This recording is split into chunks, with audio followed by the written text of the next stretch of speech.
Hello, Elvis, and welcome to your bloodline reading that absolutely turned into like the most amazing past life reading ever because it wasn't even on purpose how this connected. But I am really happy you reached out to me and let me know that you were going off to the army and all that because it really actually ended up adding a whole nother flavor on this that might have went like unnoticed if you hadn't mentioned that because I started with your name and gematria because this reading that I'm about to get into is all about your line, how it connects to your astrological bit, like your birth chart pretty much explains where and who you have been in other lives. Going through your name, there will always be traces of where you came from as well, because we only reincarnate in the same bloodline. So, starting with your name in gematria, and gematria is just I believe it's Old Hebrew. It's just the way that we now find out what the frequency vibrations. I'm trying to figure out the way to say it. Imagine you're a radio receiver. You're just static. You are a radio energy.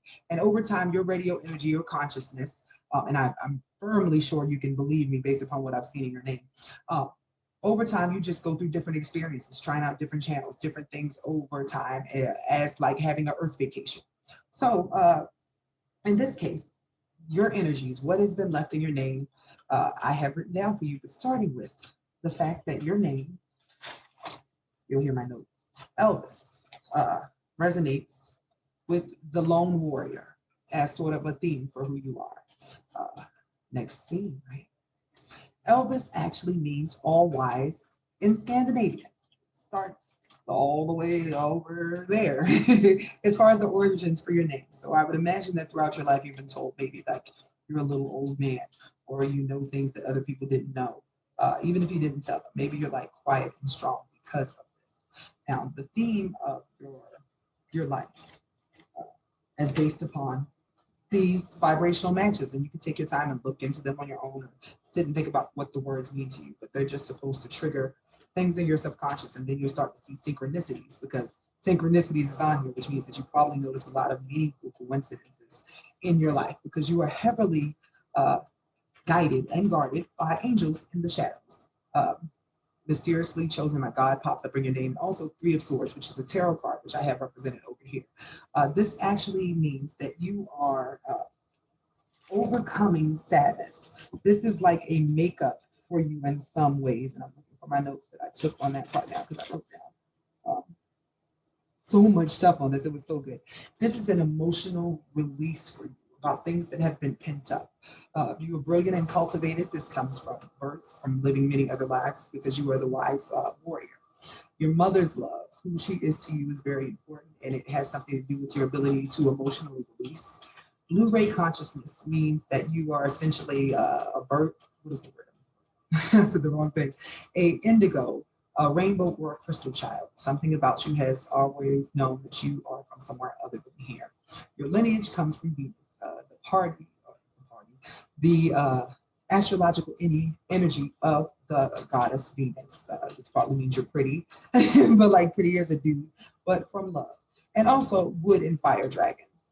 When angels fell from heaven, when their bodies entered this density, they became different versions of dragons based upon where they were in the hierarchy of angels. And your family stems from the wood and fire dragons. You would notice many synchronicities once again of this. Are you a fan of dragons? Are you a fan of reptiles or anything like that? Because that's all kept in your name, Elvis. So let's get into these bloodlines, right? Since we found so much in the name, um, I thought this was cute. It's the only thing that popped up because this lineage is what I like to call a faux lineage. This last name does not connect to many other places. Uh, Unique descendants. Your family line or this family last name is only found in Uzbekistan, the United States, Argentina, Puerto Rico, Dominican Republic, France, and Spain. You love how I put that on one line, right? That was totally an error. Definitely killing me now. But this lineage is only found here because that means that they came from another line and decided to change their name and sort of try to hide essentially through this last name, which is not connected to any of the other ones. I found by doing many of these bloodline readings that everybody is connected to one of the original 12 or 13 tribes. They all used to own people essentially. So groups would have one big last name that's a part of the tribe, like the way cousins all have the last name Smith or Brown or Gonzalez or Walker or something like that. So what happens with this is when a certain group decides to go their own way, they pick their own last name for whatever reason and split off. So this is a very unique set of people. What I found weird was they had an unusual life expectancy, and they did for a very long time. Um, Usually the people with the Disla last name only lived between 35 and 45 years until after 2004, where they were eventually able to get up to around 75 and keep that steadily. But from what I could find, that is only because of some health issues or harsh conditions they may have had to endure, which once again leads me to believe that they were in hiding and not getting what I guess regular people would need, or having a parish or anything like that where they can survive off of. Later, than other people, they arrived in the US. 1920s is the earliest time that the Disla last name was found in the United States, which is the last place that they have been found outside of this European area, and Argentina, of course. But that late travel ship and all that leads me to thinking there is something hidden, or some reason that part of you may have been hidden, which is where the rest of this leads to. So the Blanco lineage. What I have over here is the Santander province. This last name was created for a certain group of people residing in this province of the Santander province. I guess that would be like a county here. But the Cantabria, Spain, is the city, which still has a small population. It appears that many of your family groups started off really small or broke off from smaller places, because this is a completely different part of your last name. Even currently, this city has a population of only 5,585 people. So what happens is these people went to work in Spain, went to work in other places from here, because they were known for having such notable people, such talented people. One of those people that I found interesting, that you might think this was interesting, was Juan Alfonso de Blanco, who was a Spanish priest who worked along St. Ignatius of Loyola, which was the founder of the Jesuits, which is a whole big thing. If you ever have time to look into that, to have any family that is a part of something that still controls us now, it pretty much means that your family works with the Illuminati or that sort of thing. So definitely take some time to look into that. These talented ancestors, I found most in your line, were known for being writers. There were lots of Baroque artists, some politicians, noble clergy, and Catholic workers, along with his Jesuits. These people who came from this Cantabria, Spain, actually came from an even smaller area, which is over here, which is what this represents, because this line is actually connected to Polish people who were connected to German people because they come from a Germanic line. Silesia was a city recognized for its medieval contributions. So you come from a long line of people who had a help with technology and their progression.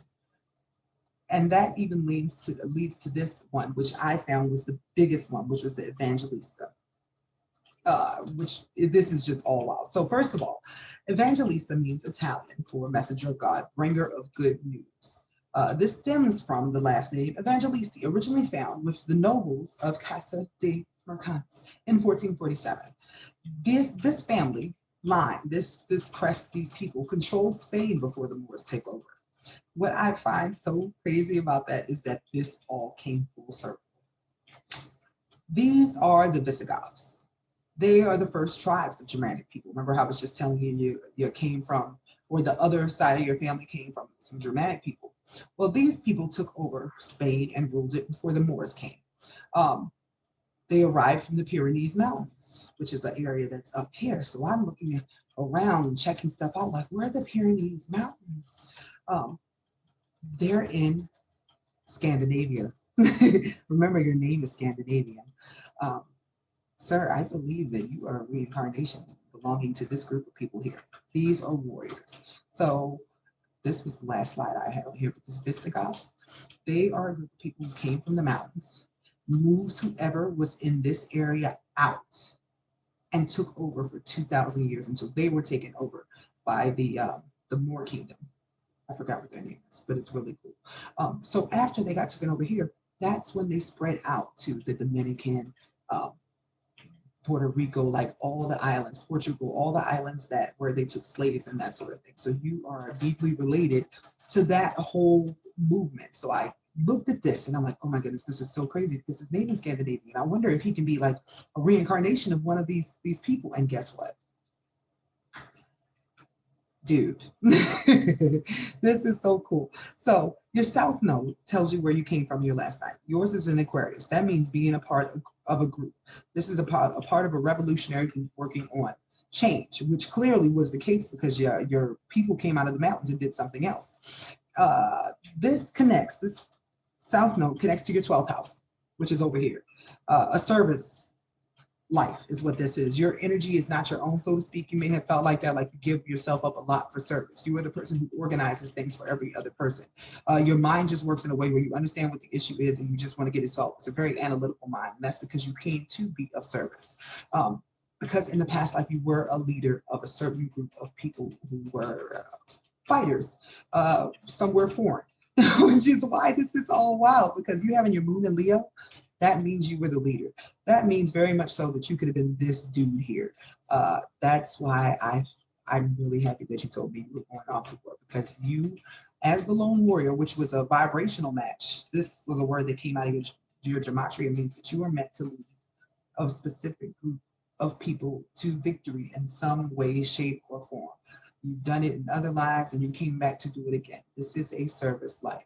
Um, your passion is in strategy, hidden strategies, and your only wound is in not trusting the spidey senses that you have because you have dreams and gifts and things that come from beyond you that are guiding you on your way. So trust the things beyond what you can see and the synchronicities you get because you are being guided by not only angels, but like past versions of yourself. And it's all really wild, but you've got this and you're heading towards an amazing season. So thank you so much, Elvis, for allowing me the opportunity to be a part of this. This was amazing. Let me know if you have any questions.